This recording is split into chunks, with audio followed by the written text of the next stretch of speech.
Quando esse vídeo começou a circular na internet, muita gente só viu um jovem de 19 anos fazendo uma estupidez sem tamanho, invadindo a jaula de uma leoa e sendo morto de forma brutal. Só que, como quase sempre, a história real é bem mais profunda e muito mais perturbadora do que aquilo que aparece num vídeo de pouco mais de 1 minuto. Porque por trás daquele rapaz que aparece escalando um muro de 6 metros, como se fosse algo simples, existia alguém ali com mais de 10 passagens pela polícia, que tinha sido preso 2 vezes só na última semana e que parecia completamente sem rumo ou talvez sem qualquer vontade de continuar vivendo. E o mais impressionante é que antes de você conhecer o histórico dele, dá para ficar dividido ou sentir pena ou achar que a leoa fez um favor para a sociedade. Mas quando você entende tudo o que estava por trás, a mente dele, a família, as decisões da justiça, aí o caso se transforma em algo tão complexo que fica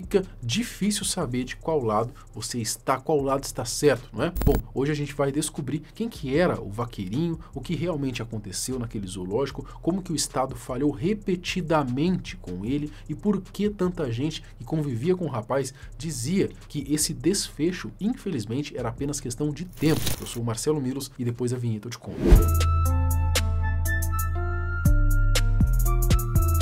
No último domingo, um vídeo começou a rodar pela internet e rapidamente explodiu, viralizou bastante. O registro de um jovem de 19 anos invadindo a jaula de uma leoa e sendo morto de forma brutal pelo animal. E sinceramente, não é difícil entender por que isso viralizou. Não é todo dia que a gente vê alguém tomar uma atitude tão extrema e aparentemente tão sem sentido. É claro que a cena é triste, pesada, chocante. No fim das contas, a gente está falando da morte de um rapaz ali diante de várias pessoas que nada podiam fazer, mas a história vai muito além da imagem forte de alguém entrando no recinto de um animal selvagem. O que a gente tem aqui é uma trajetória de um garoto que parecia já ter perdido qualquer direção na vida, acumulando mais de 10 passagens pela polícia, apesar da pouca idade, e que só na última semana tinha sido preso 2 vezes. Só que o caso tá longe, muito longe de ser simples. É tão mais emaranhado e contraditório do que parece, que até eu fico sem saber direito o que pensar.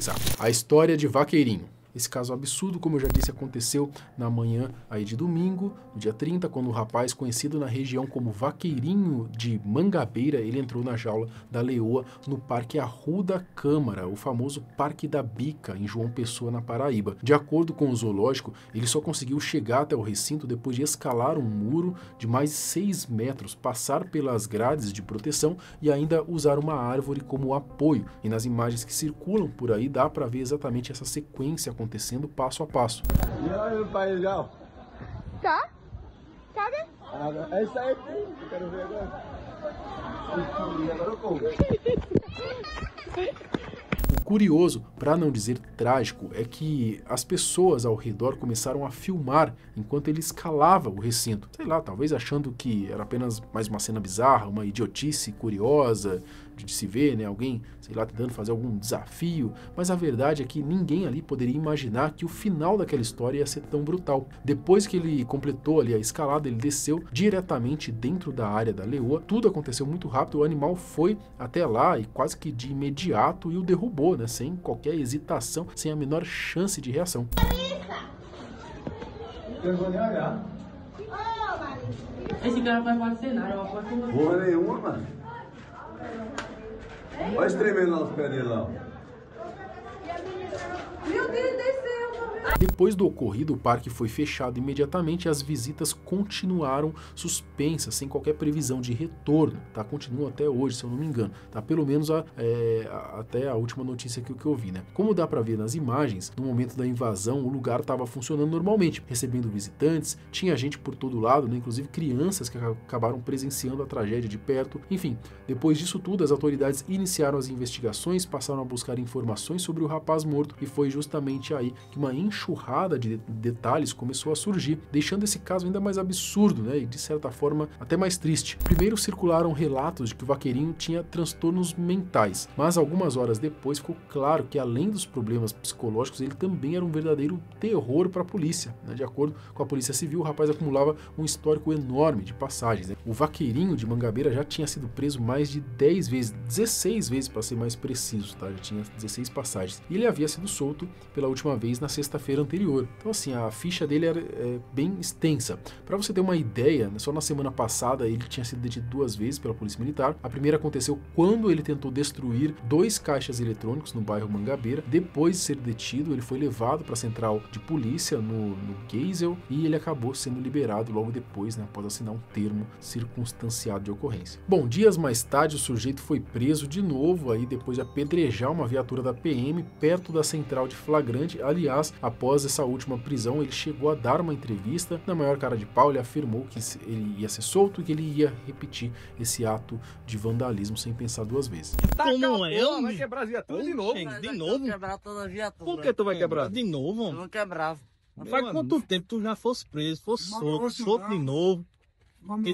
E dessa vez tu, de novo? Quando eu ser liberado, eu vou quebrar a viatura de novo, porque eu tô desempregado. Quando você vê o rapaz falando e você escuta os relatos de quem conhecia ele ali de perto, né, o histórico também da família, fica evidente que o Vaqueirinho ele realmente tinha problemas sérios psiquiátricos. E é nesse ponto, né, que a história fica ainda mais sombria, mais difícil de julgar, porque a causa disso tudo, né, todo esse histórico que vimos, preso várias vezes, sempre sendo solto, dá até para dizer que os únicos responsáveis pela morte dele foi a própria lei, o próprio Estado, né, porque se tivesse sido preso, tivesse sido encaminhado ali para uma ala específica para pessoas com esse tipo de transtorno, talvez recebesse tratamento e quem sabe não acabaria melhorando ali de alguma maneira, ou pelo menos estaria longe da sociedade, porque de fato representava um perigo para a sociedade, e aí não tinha tido esse desfecho, né? Não adianta a lei prender, a polícia soltar sem oferecer qualquer solução real para casos assim. Enfim, é uma discussão longa, né? E quando a gente conhece todo o passado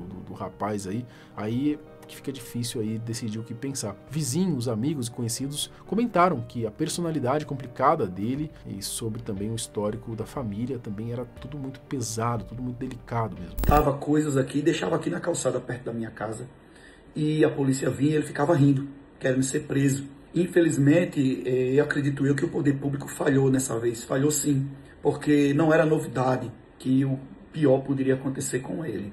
Uma conselheira tutelar que diz ter acompanhado o caso do Gerson, que seria ali o verdadeiro nome do rapaz, né, contou que ele recebeu acompanhamento psicológico dos 10 aos 18 anos, porém ao atingir a maioridade o Estado teria concluído que o seu problema não era um transtorno mental, e sim apenas algo comportamental. O Estado dizia que ele só tinha um problema comportamental. Será que alguém com problema comportamental entra na jaula do leão, joga paralelepípedo no carro da polícia? Não. Isso não é só um problema comportamental. Um amigo do Vaqueirinho contou que, momentos antes de tudo acontecer, ele teria dito que iria se matar, né? Logo em seguida, foi ao zoológico. Só que assim, eu tô mencionando esse vídeo em específico porque ele acabou viralizando também e as pessoas provavelmente vão comentar aqui. Mas você olhando com mais atenção, dá pra perceber também que esse amigo, ele não parece também muito bem das ideias, né? Até errar o nome aí do Gerson errou. Então, sinceramente, eu não acredito que dá pra gente levar esse vídeo tão a sério assim, tá? Se eu pudesse dar um palpite, eu não acho que ele foi ali pular na jaula da leoa para se matar, até porque, segundo o relato daquele vizinho dele, o Gerson já tinha umas piras ali de que ele queria ir para África, queria domar leão, ele tinha essas piras aí. Então, assim, juntando tudo isso, pode ser, no momento de loucura, ele achou que ele ia domar aquela leoa ali, isso, entrar lá dentro da jaula e não ia acontecer nada, né? Me lembro que ele falava assim, que tinha uma admiração por leão, por animal silvestre, né?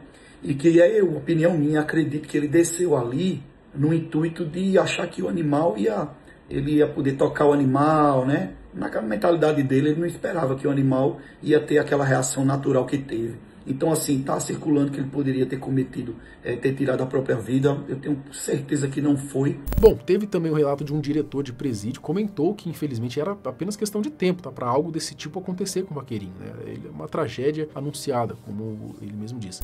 E aí a justiça também, o local dele também não era o presídio, e a justiça decidiu para ele ir pro CAPS.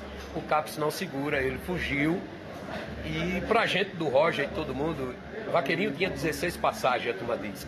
Eram 10 no presídio de menor e 6 no presídio de maior. Ele não conheceu outra vida senão a prisão direto. Então a gente chama de preso institucionalizado. Dá pra ver como esse caso é um caso extremamente complicado, né? Quem acompanha o canal aqui sabe que eu tô muito longe, mas muito longe mesmo, né? De passar pano pra qualquer criminoso, qualquer infrator aí. Mas ouvindo esses relatos, entendendo tudo, eu admito que a gente fica com um pouco dividido, um pouco com pena até, né? Porque é fato que o Estado falhou muitas vezes com esse rapaz aí, né? Não era pra ele estar na rua, não era. Bom, de toda maneira, né? Se ele errou, que ele pagasse pelos atos, só que esses problemas mentais aí tão evidentes, né? Sem qualquer base familiar, ainda dizem que ele tinha depressão, enfim, é difícil, né? A única coisa na qual tenho certeza é que solto ele não podia ter ficado. Ia acontecer alguma merda aí mais cedo ou mais tarde. Deixassem preso no CAPS ou em alguma ala ali para pessoas com transtornos mentais, mas desse jeito livre não dava, né, cara? A polícia prende, quem cuidava dele afirmava que ele não tinha condições de viver em sociedade e a lei simplesmente vai lá e solta. Então, assim, alguma coisa claramente não tá certa, não é? Espero que depois desse caso aí, porque é sempre assim, né? Quando morre alguém, que daí, aí a gente começa a olhar o Estado, né? Começa a olhar diferente, cria uma lei, alguma coisa do tipo, né? Para poder evitar que casos assim se repitam, né? Então esse foi o fim do Vaqueirinho, né? Que agora não vai mais cometer pequenos delitos ali na região, mas fica a dúvida, né? Será que existiria outro caminho para ele se tivessem tratado ele de uma forma mais responsável? Não tem como a gente saber, né? Mas e aí? O que você acha desse caso? Comenta aqui embaixo, deixa a sua sugestão pro próximo vídeo. Até mais. Tchau.